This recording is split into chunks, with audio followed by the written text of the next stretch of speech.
Olá, que a graça e a paz do nosso Senhor Jesus Cristo seja multiplicado em e sobre nós, para a honra e a glória dele, né? Eu gostaria de passar algumas lições sobre aquelas pessoas que ao entregarem sua vida a Cristo e às vezes não sabem como reagir diante de ataques, de dúvidas, de sentimentos estranhos, coisas assim. Então eu gostaria de passar algumas coisas. Eu vi uma história que eu li num livro falando sobre um país onde havia um juiz específico para as questões do trânsito. E nessa história aconteceu que a filha de um juiz acidentou na avenida principal de uma pequena cidade onde eles moravam, e a filha era culpada. E quando chegou o dia da audiência, o próprio pai estaria como juiz, e a cidade inteira então foi para o fórum, porque todo mundo julgava que com certeza o pai ia inocentar. Mas naquela júri, se a pessoa era culpada, ela tinha que pagar uma fiança imediatamente, ou então ficaria preso por alguns dias. E então o pai leu toda a questão, pegou o martelo e bateu, declarando a filha culpada. E todo mundo ficou chocado. Nosso pai, juiz, condenou, julgou culpado, e estava certo. Então o pai levantou, foi ao caixa dentro do fórum e pagou a fiança da própria filha e voltou, pegou o martelo e declarou inocente. Queridos, é uma pequena história, mas é exatamente isso que Jesus fez por nós na cruz. Ele nos perdoou, Ele nos inocentou.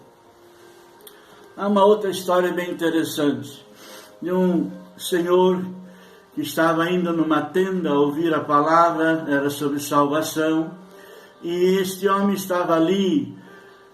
Por 3 noites ele se entregou a Cristo e chegava na porta de saída da tenda, ele era assolado por dúvidas terríveis.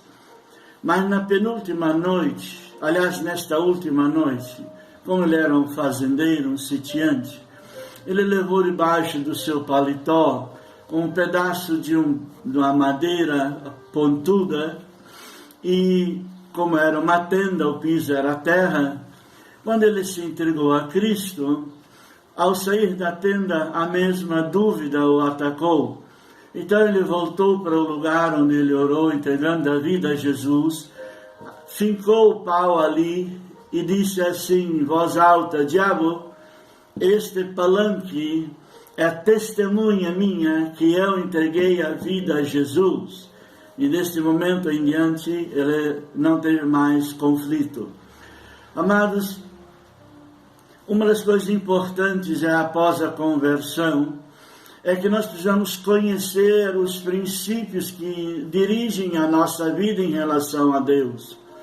E é sobre isso que eu vou falar, então, o após conversão. Estou falando aqui de conversão, não de gente que está querendo apenas se encostar em Deus, mas o coração continua longe da vontade de Deus. Estou falando de gente que realmente quer a vontade de Deus eternamente. Então, amados, há uns versículos bem interessantes que nós precisamos saber, crer, apossar e obedecer. E eu vou ler alguns deles. Diz assim, Jeremias 31:3: Com amor eterno te amei, com benignidade te atraí. Em João 3,16 diz: Deus amou o mundo, que somos nós, de tal maneira que deu seu Filho unigênito, para que todo que nele crê tenha a vida eterna. Em 1 João, capítulo 5, verso 12, diz: quem tem o Filho tem a vida. Quem não tem o Filho não tem a vida eterna. E em João 10:10, Cristo afirma, Ele dá vida abundante. E essa vida abundante tem sido meio torcido na nossa geração. A vida abundante está falando de paz interior, amor, fé, honestidade, firmeza nas coisas de Deus. E lógico, o trabalhar será abençoado e a aplicação correta das finanças, seja pouco, seja muito, vai, lógico, aumentar as finanças. Mas não que esse texto de abundância está falando apenas de finanças, não está. Ok? Está falando da vida em Deus, do campo espiritual, emocional, bons pensamentos, bons sentimentos, abundância, né? De paz, de alegria, como eu já falei. Em Romanos 5, verso 1, diz que somos justificados pela fé em Cristo Jesus e então temos paz com Deus. E em Romanos 8, 1 e 12 diz que nenhuma condenação há para aqueles que estão em Cristo Jesus. Amados, então vamos fazer uma pergunta agora. Quem que está falando aqui sobre o amor? É o próprio Deus. Isto é muito importante, muito sério.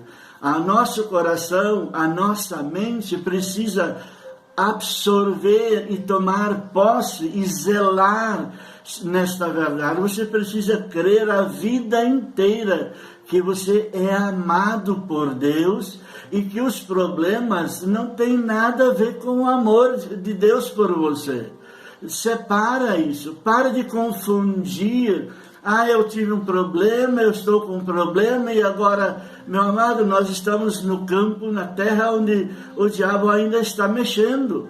Em breve vamos sair daqui, mas enquanto estamos aqui, ele sempre vai fazer maldades.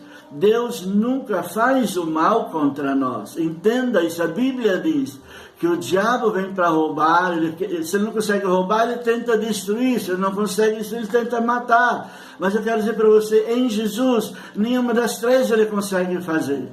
Você tem o poder e a autoridade de Jesus na sua vida, e ele tem que sumir, entendeu? Na hora que você declara em voz alta, o sangue de Jesus me purificou de todo o pecado. Ele não aguenta ouvir o sangue de Jesus, nem o nome de Jesus. Por isso, firma-te no teu Deus. A outra pergunta que podemos fazer: quem é o objeto desse amor? É você, é eu, é todo ser humano. Quando que Deus para de amar alguém? A Bíblia diz quanto tempo esse amor tem. Ele diz eterno. Quantos anos, quantas horas, quantos meses? É a eternidade. Não tem fim, não tem limite, não tem muro, não tem abismo que encerra ela. É contínuo. O amor de Deus por você é eterno. Ok? E o que Deus aqui pelo texto tem por você? Amor.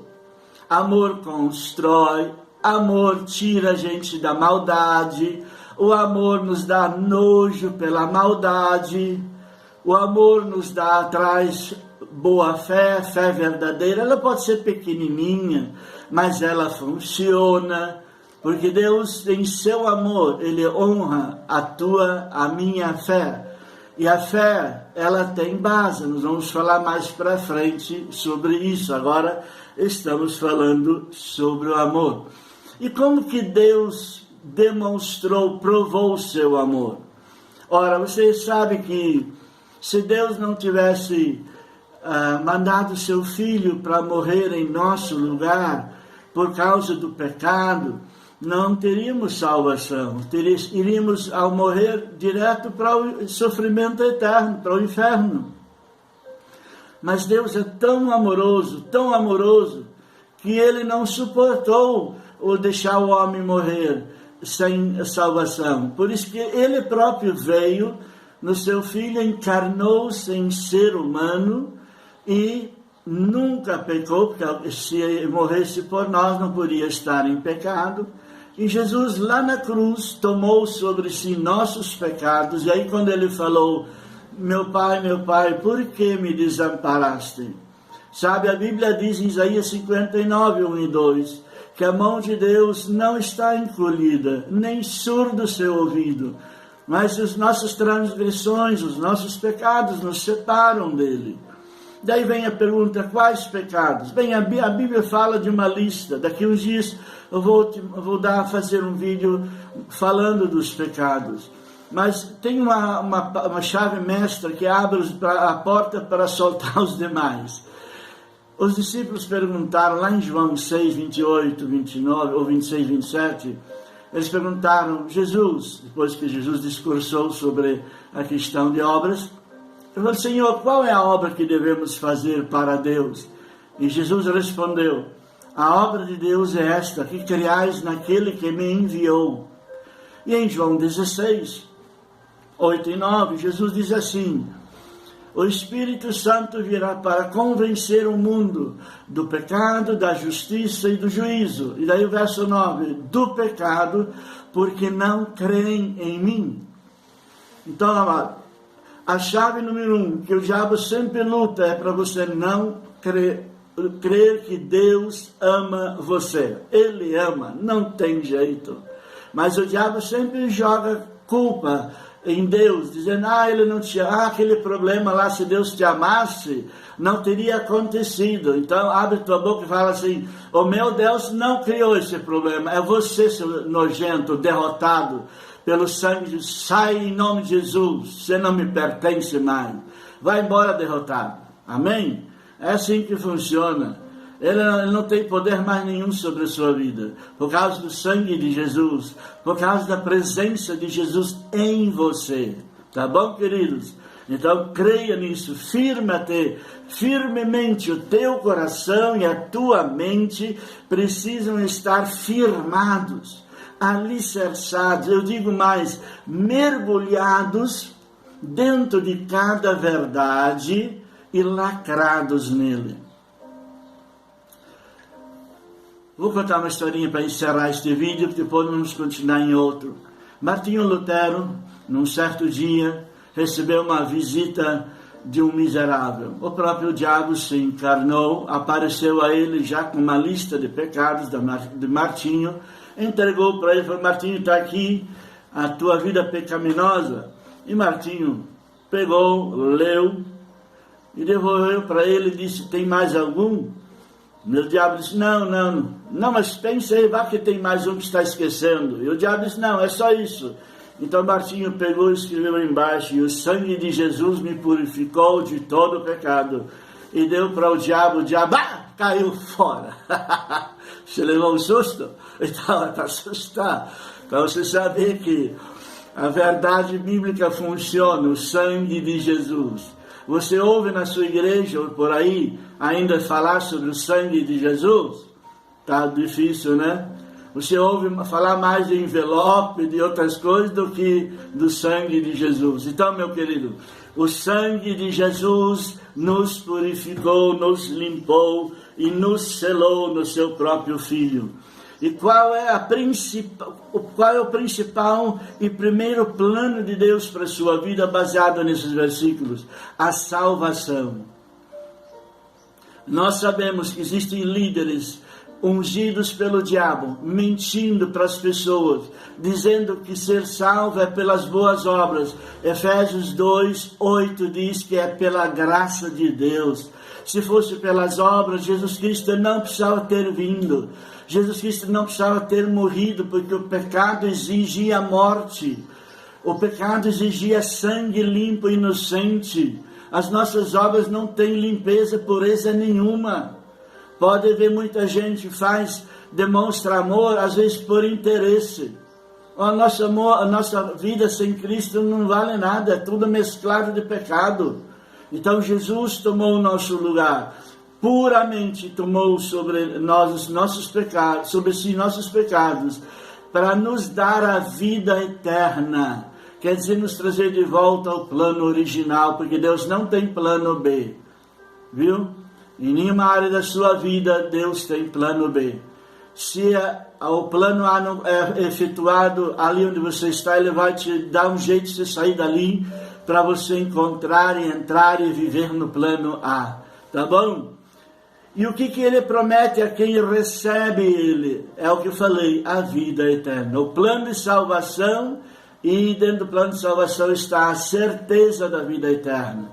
Outro dia eu vou contar o meu testemunho. Eu conheci o lado de lá, antes de conhecer a salvação que havia em Cristo.